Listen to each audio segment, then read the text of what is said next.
اعوذ باللہ من الشیطان الرجیم بسم اللہ الرحمن الرحیم سبحان اللہ والحمد للہ ولا الہ الا اللہ واللہ اکبر ولا حول ولا قوة الا باللہ العلی العظیم اللہم صلی علی سیدنا محمد وعلی آل سیدنا محمد وبارک وسلم وصلی علی جمیع الانبیاء والمرسلین۔ السلام علیکم ورحمۃ اللہ وبرکاتہ۔ سورہ المائدہ آیت نمبر 1، اس کی تعویلات اہل سنہ ہم نے کر لی تھی لاسٹ ٹائم، اور تعویلات الصوفیہ اس کی آج ہم کریں گے انشاءاللہ تعالی۔ یا ایھا الذین آمنوا اوفوا بالعقود، اے اہل ایمان اپنے عقد کو پورا کرو، عقود کو پورا کرو، اپنے جو معاہدے ہیں عہد ہیں ان کو پورا کرو۔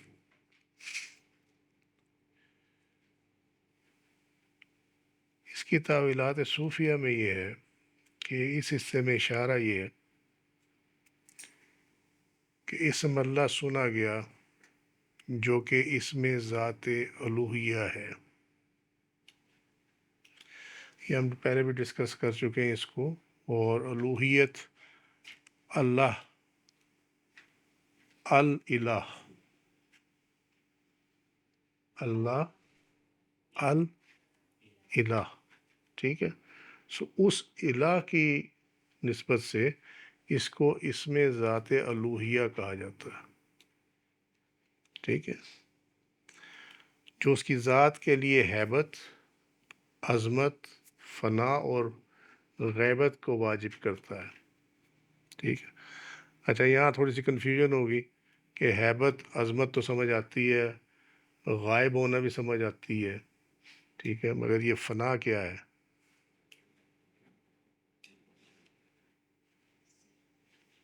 کیونکہ فنا تو مخلوق نے ہونا، ٹھیک ہے،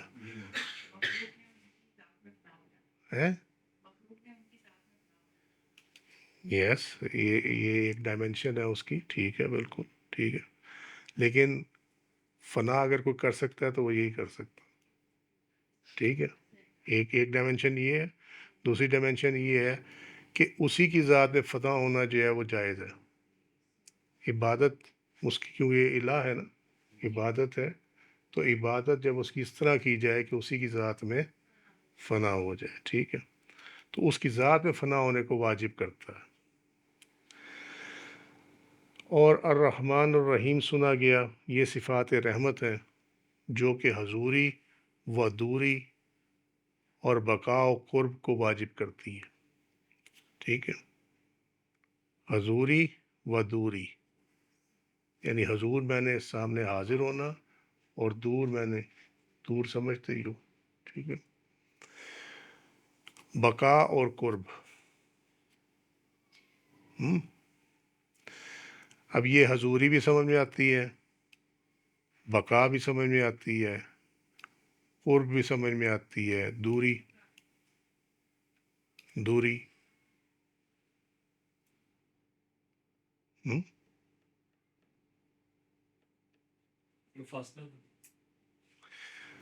جو اس کی رحمت سے مایوس ہو جائے اس کے لیے دوری ہے،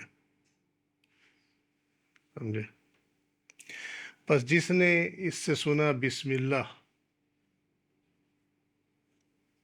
جس نے اس سے سنا بسم اللہ، بے اسم اللہ، اگر اس کو سمجھنا ہے، پڑھا تو بسم اللہ ہی جائے گا، لیکن اگر سمجھنا ہے تو بے اسم اللہ، اللہ کے اسم کے ساتھ، اس پر غیب اللہ کے جلال کے کشف میں ظاہر ہوگا۔ اس پر غیب اللہ، اس پر غیب، اس کو کوما کر دیتے ہیں، ٹھیک ہو جائے گا۔ اس پر غیب اللہ کے جلال کے کشف میں ظاہر ہوگا، یعنی اللہ کا جلال جو ہے جب اس پہ ظاہر ہوگا، یعنی کشف من پردہ اٹھنا، تو پھر اس کا غیب جو ہے وہ ظاہر ہو جائے گا، ٹھیک ہے۔ اور جس نے سنا الرحمن الرحیم، وہ اسے اپنے احسانات میں ڈھانپ دے گا۔ پھر انہیں اس طرح مخاطب کیا جیسے اپنے اولیاء کو کیا جاتا ہے، اور انہیں تنبیہ کی جیسے اپنے پیاروں کو تنبیہ کی جاتی ہے۔ اب یہ معاملہ کیا ہے؟ ٹھیک ہے، معاملہ کیا ہے یہ والا؟ کیونکہ یہ بظاہر بڑا irrelevant سا نظر آ رہا ہے کہ یہاں بات ہو رہی ہے یا ایھا الذین آمنوا اوفوا بالعقود، ٹھیک ہے، یہاں کہیں پہ بھی نہ اسم اللہ کا معاملہ ہے، نہ الرحمن الرحیم کا معاملہ ہے، ٹھیک ہے، نہ بسم اللہ الرحمن الرحیم کا معاملہ ہے۔ ٹھیک ہوگی بات؟ مگر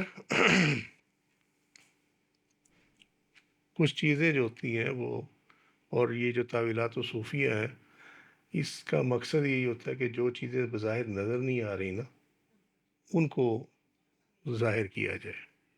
ٹھیک ہے، اس کا مقصد ہی یہی ہے کہ اس کا جو ہڈن میسیج ہے اس کو انرتھ کیا جائے۔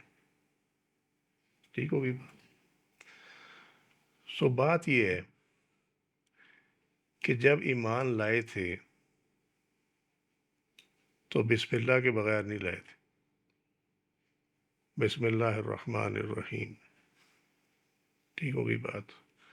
پھر اگر آپ دنیا کے بارے میں بات کریں، یعنی دنیاوی لحاظ سے بات کریں، تو کفار جو ہے وہ اور مشرکین جو ہے وہ الرحمن جانتے تھے، اسم رحمان جانتے تھے، ٹھیک ہے۔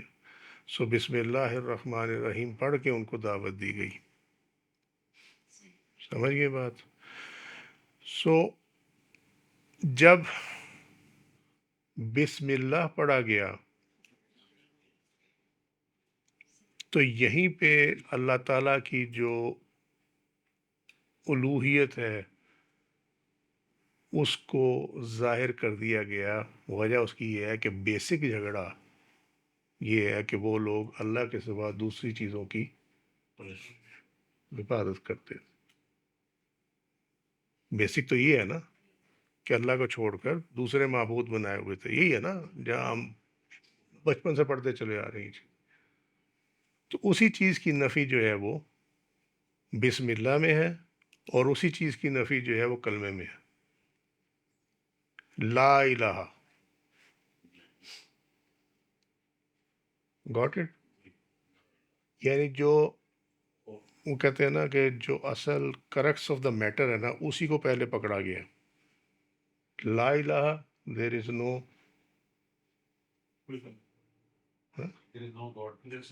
ہاں وہ تو اس کے انگلش میں ٹرانسلیشن تو یہی ہوتی ہے، کوئی معبود نہیں ہے الا اللہ سوائے اللہ کی۔ اور یہاں پہ بھی کیا ہے؟ بسم اللہ، شروع کرتا ہوں اللہ کے۔ دیٹ مینس کہ ہم اس کے سوا کسی کی عبادت نہیں کرتے، جس کی عبادت بنتی ہے نا وہ ہے اللہ، اور ہم اسی کے نام کے ساتھ شروع کر رہے ہیں۔ ٹھیک ہوگی بات؟ الرحمن الرحیم ہمیں قائم رکھنے والا ہے، رحمت فرمانے والا، اس کی رحمت ہے تو ہم قائم ہیں، ٹھیک ہے۔ اور رحیم جو ہے ہماری خطاؤں کو وہ معاف کرنے والا ہے، ہمیں معافی کی توفیق دیتا ہے، ہم اس سے توبہ کرتے ہیں، معافی مانگتے ہیں، وہ معاف کرتا ہے۔ ٹھیک ہوگی بات؟ اب یہ اس کے دو حصے ہیں، بسم اللہ اور الرحمن الرحیم۔ اللہ کو اس میں ذات کہا جاتا، ٹھیک ہے۔ سو بسم اللہ الرحمن الرحیم میں ذات بھی ہے اور صفات بھی ہے، الرحمن الرحیم۔ ٹھیک ہوگی بات؟ جب بسم اللہ پڑھا جائے گا تو ذات کا عمل دخل آئے گا، ٹھیک ہے۔ جب ذات کا عمل دخل آئے گا تو جلال کا عمل دخل آئے گا۔ سمجھے؟ نہیں سمجھ میں آئی بات ہے؟ وہ تو سنا نا، جلال، جلالی اور جمالی، ٹھیک ہے۔ جلال کیا ہے؟ ٹھیک ہوگی بات؟ اچھا، اور جلال جمال کیا ہے؟ ٹھیک ہوگی؟ اچھا ٹھیک ہوگی بات۔ اگر انسان پہ اپلائی کریں تو جلال جو ہے وہ غصہ ہے، اور جمال جو ہے وہ پیار محبت ہے، یہی ہے نا؟ ٹھیک ہے، اچھا، تو اب ذات جو ہے اس کی، جب اس کی ذات کی بات آئے تو اس میں جلال اور جمال دونوں ہی ہیں، ٹھیک ہے؟ اس کے کچھ جو اسم ہیں وہ جلالی ہیں، کچھ اسم اس کے جو ہیں وہ جمالی ہیں، یہ بھی کلیئر ہے بات؟ تو جب یہ یہاں اللہ اسم آئے گا تو جلال کیوں آئے گا پتہ؟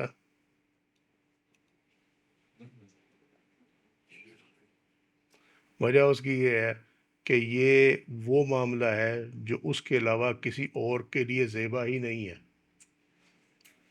سمجھ گئے نا؟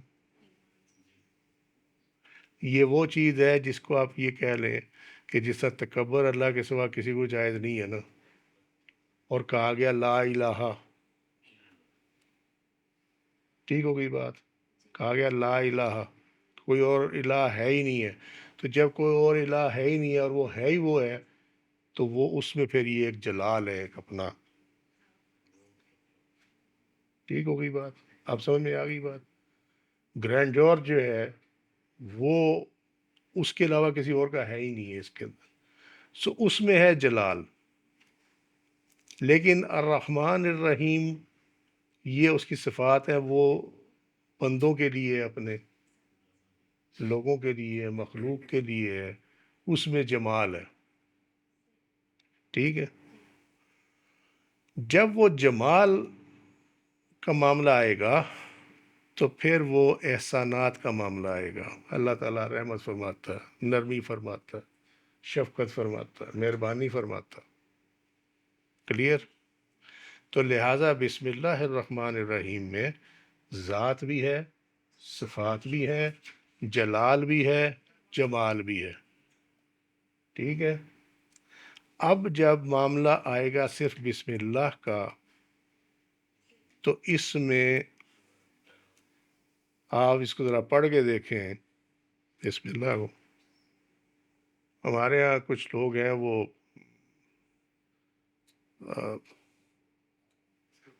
سب کانٹیننٹ میں نا ایک بڑا پرابلم ہے، ہمارے یہاں نیم حکیم بہت زیادہ ہیں، ہر لحاظ سے، میڈیسن میں بھی اور دین میں بھی اور روحانیت میں بھی۔ روحانیت میں تو 99% لوگوں کو تو داخلہ ہی نہیں ملا ہوا روحانیت میں، اور جو 1% باقی بچے ہیں نا ان میں سے بھی اس 1% کا بھی جو 99.99% ہے نا ان میں کاملیت نہیں ہے، سمجھے؟ کاملیت نہیں ہے ان میں، تھوڑا بہت جو بس پتہ ہے سو پتہ ہے، بس جو بزرگوں سے سن لیا کوئی ایسا کر لیا، سمجھے؟ وہ کیا کرتے ہیں، وہ کہتے ہیں کہ یہ 786 اس کا وزن ہے نا، تو 786 دفعہ آپ اس کو پڑھا کریں، پڑھنا شروع کر دو، دوسرے دن رنگ پیلا نہ پڑے تو ہمیں پکڑ لینا، اس میں صرف جلال ہے، ہاں، رنگ پیلا پڑ جاتا، سمجھے؟ سو جس پہ اللہ رحمت فرمائے اور اس کو باقاعدہ اس کی اجازت ملی ہوئی ہو، ہاں، سمجھے؟ وہ جب اس کا کرے گا اور اس کے لوازمات کو پورا کرے گا تو اس کا جلال جو ہے وہ ظاہر ہونا شروع ہوگا، اس جلال کی تاب لانا ہی اصل میں مسئلہ ہوتا، کیونکہ جب وہ جلال ظاہر ہوگا نا اس ٹائم قائم رہنا وہ اصل چیز ہے، اگر قائم نہ رہے نا تو دماغی توازن جو ہے وہ الٹ جاتا۔ کئی ایسے لوگ آپ کو نظر آئیں گے جو روڈ پہ بغیر کپڑوں کے پھر رہے ہوں گے، جنگلوں میں بغیر کپڑوں کے پھر رہے ہوں گے، سمجھے؟ اس میں کچھ تو ہوتے ہیں مجذوب، جو وہ ہوتے ہیں جنگلوں میں، وہ تو ان کی اپنی ایک ان کی منزل ہے، وہ ایک علیحدہ چیز ہے۔ کچھ ہوتے ہیں جو یہ ان کاموں میں پڑے ہوتے ہیں، وہ ذہنی توازن کھو بیٹھتے ہیں، پھر ان کو اپنا ہوش نہیں رہتا، انہیں کپڑے پہنے بھی ہیں کہ نہیں پہنے ہوئے، گرمی ہے سردی ہے، انہیں کچھ ہوش نہیں رہتا، تو اس سے زندگی جو ہے نا وہ تباہ و برباد ہو کے رہ جاتی ہے۔ لوگوں کو شوق بڑا ہے، یہ وہی شوق ہے کہ روزے بھی نہیں رکھنے اور عید بھی منانی ہے، سمجھے؟ تقویٰ بھی نہیں کرنا اور ولایت بھی لینی ہے، ہاں، بس یہی معاملہ۔ اب سمجھ میں آئی یہ بات؟ اوفو بالعقود،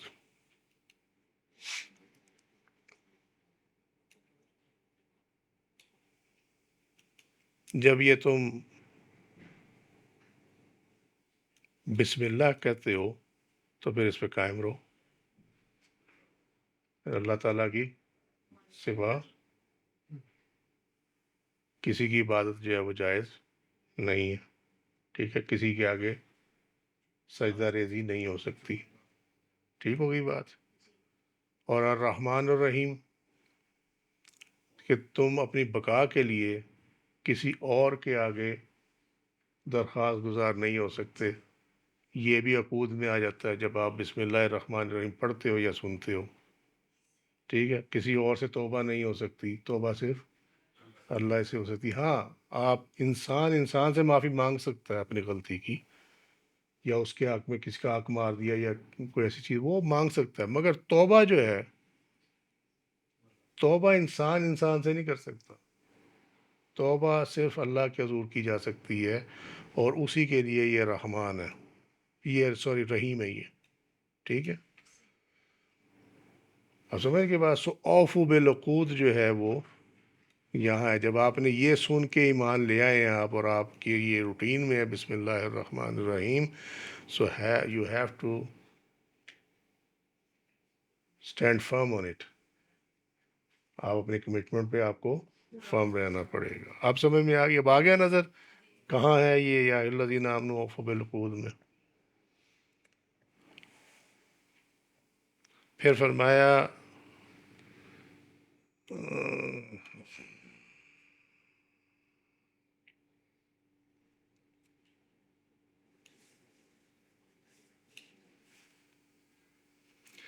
یا ایھا الذین آمنوا، یعنی وقت امتحان جو توحید پر ایمان لائے، مراد یوم الست ہے. جب پوچھا گیا میں تمہارا رب نہیں ہوں، یہ سب یاد ہے، ہم بڑی ریپیٹ کرتے ہیں اللہ کی دی ہوئی توفیق سے، تو سب نے کہا ہاں بے شک. سورہ الاعراف آیت نمبر 172 میں. لہٰذا یہ جو عہد ہمارے درمیان ہوا تھا اس کو پورا کرو. اس عہد میں اہل توفیق اور اہل نفاق دونوں ہی شامل تھے. یعنی جو منافق تھے وہ بھی تھے، اور جن کو اللہ تعالیٰ نے توفیق دی تھی وہ بھی شامل تھے. لہٰذا اے عشاق، اپنے عہدوں کو پورا کرو جو تم نے وجود میں آنے سے پہلے کیے تھے. ٹھیک، اور گواہی سے اس کی تصدیق کرو، اور وہ عہد جو اپنے وجود کو اپنے مقصد کے اصول میں لگانے سے متعلق تھا، ان عہدوں پر قائم رہو. اللہ ان سے محبت کرتا ہے اور وہ اللہ سے محبت کرتے ہیں، اور اس کی محبت میں کسی کو شریک نہیں کرتے. عہد کو پورا کرنا جفا یعنی بے رخی اور مخلوق کی جانب سے تعریف پر صبر کرنا ہے. یعنی عہد کو پورا کرنا کیا ہے؟ جفا اور تعریف پر صبر کرنا. جس نے اپنے عہد کو پورا کرنے میں صبر سے کام لیا اور اپنے وجود کو فنا کر کے اپنے مقصود کو پا گیا. یہ تھوڑی سی اس میں وہ اپنے وجود کو فنا کر کے اپنے مقصود کو. بات یہ ہے، دیکھو اب ذرا یہاں سے ترتیب میں چلتے ہیں. عہد تو ہمیں معلوم ہو گیا نا، سب نے مان لیا کہ ہمارا رب ہے. ٹھیک ہوگی بات. اس عہد میں اہل توفیق اور اہل نفاق دونوں ہی شامل تھے. یہ بھی آرام سے سمجھ میں آ گئی بات. منافق بھی شامل تھے، مومن بھی شامل تھے اس کے اندر. ٹھیک ہے. لہٰذا اے عشاق، اب یہاں آ جاؤ. یہاں انہوں نے لفظ استعمال کیا ہے عشاق کا.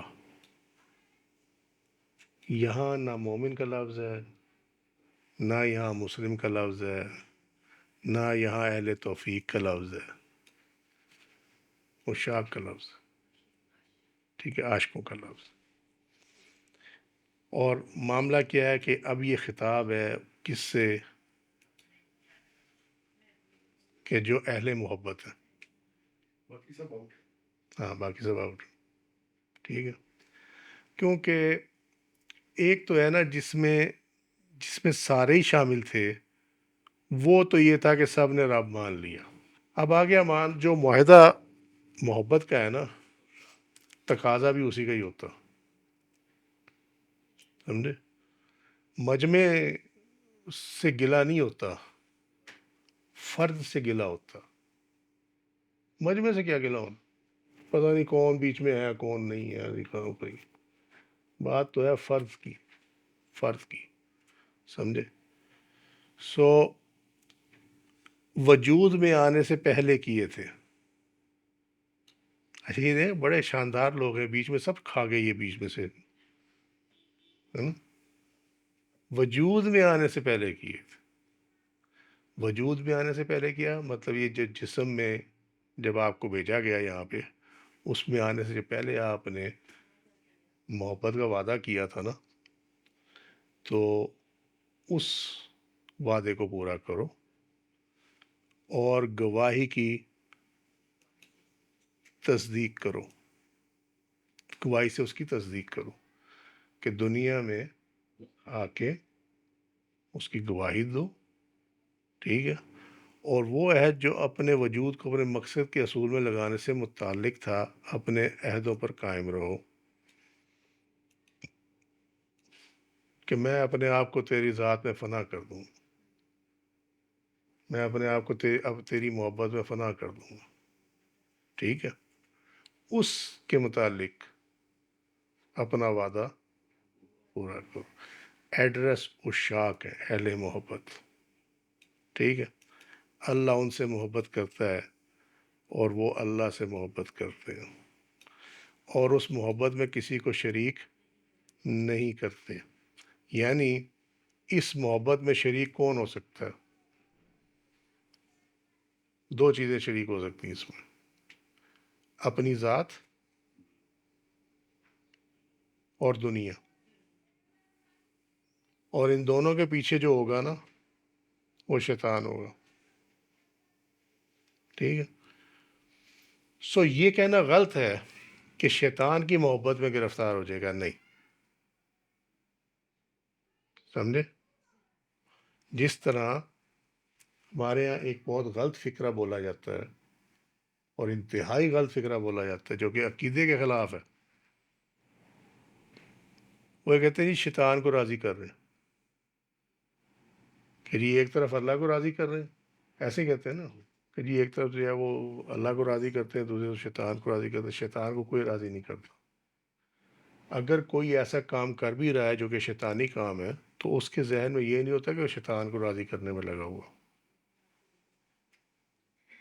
شیطان کو راضی کرنے میں کون لگا ہوتا ہے؟ کافر لگا ہوتا ہے، وہ جو بت ہے سامنے اس کو راضی کرنے میں لگا ہوتا ہے، سمجھے؟ اگر کوئی کلمہ گو ہے، مسلمان ہے، مومن ہے کوئی، اور وہ شیطانی کام کر رہا ہے، تو اس کے ذہن میں کبھی بھی یہ نہیں ہوتا کہ وہ شیطان کو راضی کرنے کے لیے کر رہا ہے، ٹھیک ہے؟ وہ گناہ کر رہا ہے، یس، بس اتنی سی بات ہے۔ تو یہ کبھی نہیں کہنا چاہیے کہ شیطان کو راضی کرنے میں لگی ہوں۔ صرف اللہ کو راضی کرنے میں جو کام ہے اس کو آپ کہہ سکتے ہیں کہ جی اللہ کی رضا کے لیے کر رہے ہیں۔ نہیں سمجھ میں آئی بات؟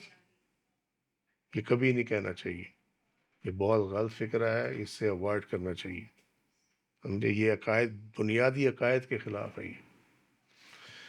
اچھا، سو نفس اور دنیا، ٹھیک ہے؟ نفس مراد خود پسندی، اپنے آپ سے محبت، خود غرضی جس کی رزلٹ ہے اس کا، اور حب دنیا، اس کا رزلٹ جو ہے وہ کیا ہے کہ آپ حرام حلال کی تمیز کھو بیٹھتے ہیں۔ حصول مقصد میں آپ حرام حلال کی تمیز کھو بیٹھتے ہیں، جس طرح بھی وہ آپ پورا کرنے کے چکر میں ہوتے ہیں، اللہ کو بھول جاتے ہیں، اللہ کے احکامات کو بھول جاتے ہیں، ہر چیز کو، یہ سب تم ماشاءاللہ سمجھتے ہو ہر چیز کو، ٹھیک ہوگی بات؟ عہد کو پورا کرنا جفا اور مخلوق کی جانب سے تعریف پر صبر کرنا ہے، سمجھے؟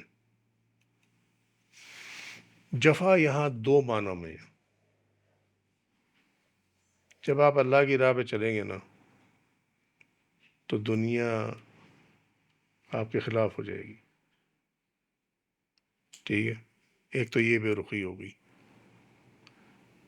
دوسری بات یہ ہے کہ آپ نے بے رخی اختیار کرنی ہے دنیا سے، سمجھے؟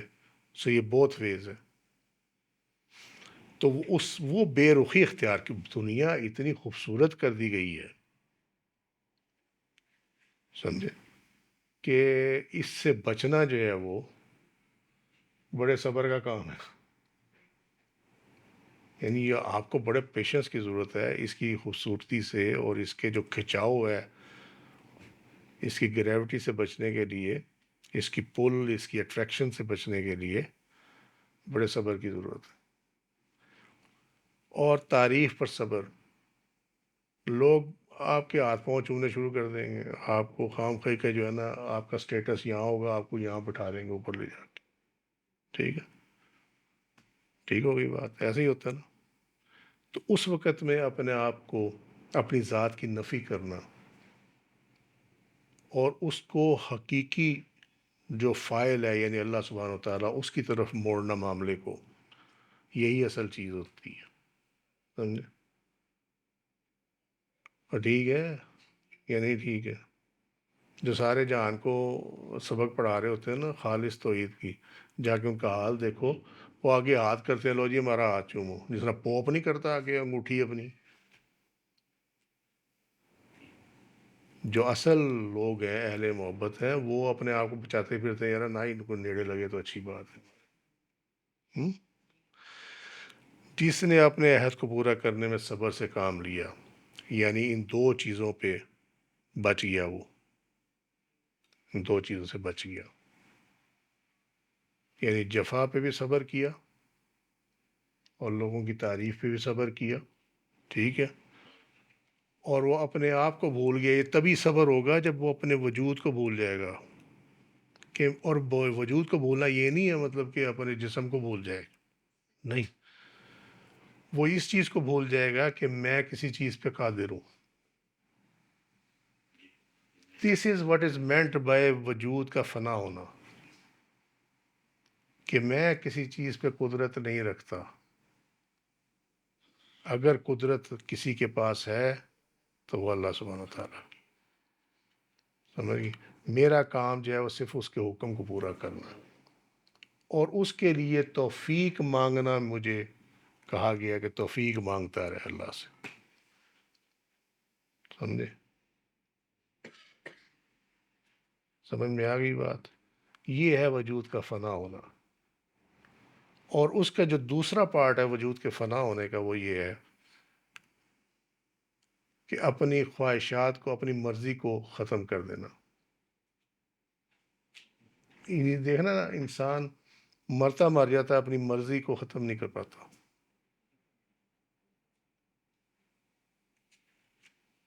کیونکہ بندہ اللہ کی رضا میں تب تک راضی نہیں ہو سکتا جب تک اپنی مرضی کو ختم نہ کرے.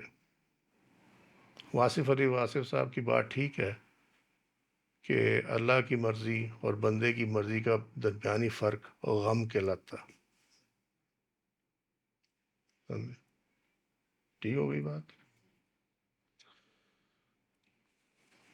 احلت لکم بہیمات الانعام، یعنی تم پر حلال ہے اپنے حیوانی نفس کو ذبح کرنا، جو مویشی کی طرح کسی نہ کسی چیز کی طلب میں لگا رہتا.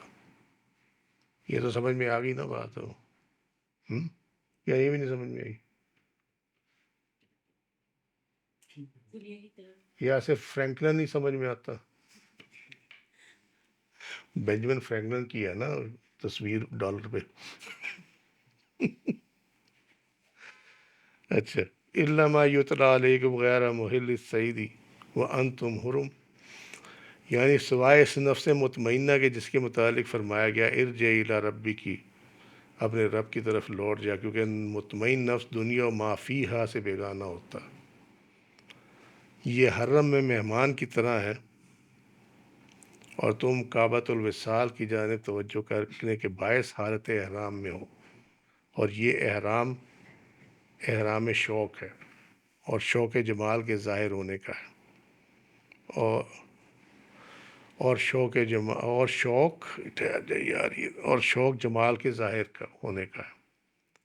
اور جمال تجلی حق، ظہور ذات حق، مشاہدہ حق، اور جمال جو ہے اس کو کہتے ہیں تجلی حق، ظہور ذات، مشاہدہ حق، ہر مرغوب اور مربوب سے تنہا اور ہر محبوب اور مطلوب سے جدا کر دیتا ہے۔ پھر اوپر سے گزر گئی ہوگی، الا ما یتلی علیکم، غیر محلت سیدی وانتم حرم، اور جن کو تم نے حلال جان کر شکار کر لیا جبکہ تم حالت احرام میں تھے۔ ٹھیک ہے، اچھا،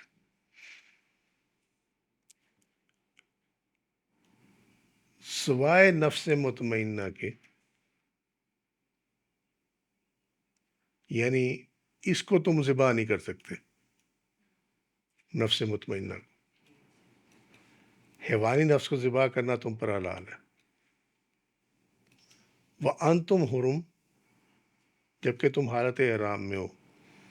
تو نفس مطمئنہ کے بارے میں بتایا انہوں نے کہ اس کو ذبح نہیں کیا جا سکتا، کیوں کہ یہ مطمئن نفس ہے اور یہ دنیا اور ما فیہا جو کچھ اس میں ہے اس سے بیگانہ ہوتا ہے، جو کہ ہم یہاں بات کر رہے تھے، بے رخی۔ یہ حرم میں مہمان کی طرح ہے، یہ مہمان ہے، یہ کسی وقت بھی خراب بھی ہو سکتا ہے، اسٹے بھی کر سکتا ہے۔ اور تم کعبۃ الوصال کی جانب، کعبۃ الوصال کہ ایکچولی تم اللہ سے وصال چاہتے ہو، اللہ سے جڑنا چاہتے ہو، ٹھیک ہے، لہذا تم نے اللہ کی طرف رخ کیا ہوا، اینٹوں اور وہ پردے والا کعبہ نہیں، اللہ کی طرف تم نے ہاں رخ کیا ہوا ہے، کیونکہ تم اس سے ملنا چاہتے ہو، جڑنا چاہتے ہو اس سے، ٹھیک ہے۔ اس کی جانب توجہ کرنے کے باعث حالت احرام ہے یہ، وَأَنْتُمْ حُرُم، ٹھیک ہے۔ اور یہ احرام کون سا ہے؟ یہ احرام شوق ہے، اور شوق کس چیز کا ہے؟ جمال کے ظاہر ہونے کا ہے، ٹھیک ہے، کہ تم نے احرام شوق باندھا ہوا ہے، اب یہ احرام شوق بظاہر نظر نہیں آتا، ٹھیک ہے، لیکن یہ اندر ہے، جس طرح فرمایا گیا نا کہ سب سے بہتر لباس لباس تقویٰ ہے، وہ بظاہر نظر تو نہیں آتا نا، ٹھیک ہے۔ اسی طرح یہ احرام شوق ہے، شوق جو ہے وہ جمال کے ظاہر ہونے کا، اللہ کو دیکھنے کا، تجلی حق، ظہور ذات، مشاہدہ حق، اس تینوں چیزوں کو جمال کہتے ہیں، ٹھیک ہے۔ تو یہ جو جمال ہے یہ ہر مرغوب، یعنی دنیا میں آپ کی طبیعت جس کی طرف مائل ہوتی ہے، اور مربوب یعنی مخلوق، مخلوق میں کوئی خوبصورت ہے، کوئی اس طرح ہے جس کی طرف آپ کا دل کھنچتا ہے، ٹھیک ہے، اس سے تنہا اور ہر محبوب اور مطلوب سے جدا کر دیتا۔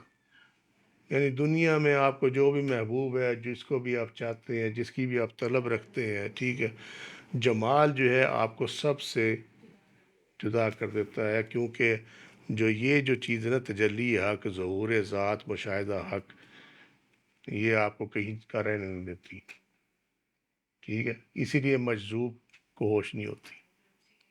ہاں بالکل، سمجھ گئے؟ اب سمجھ میں آ گئی بات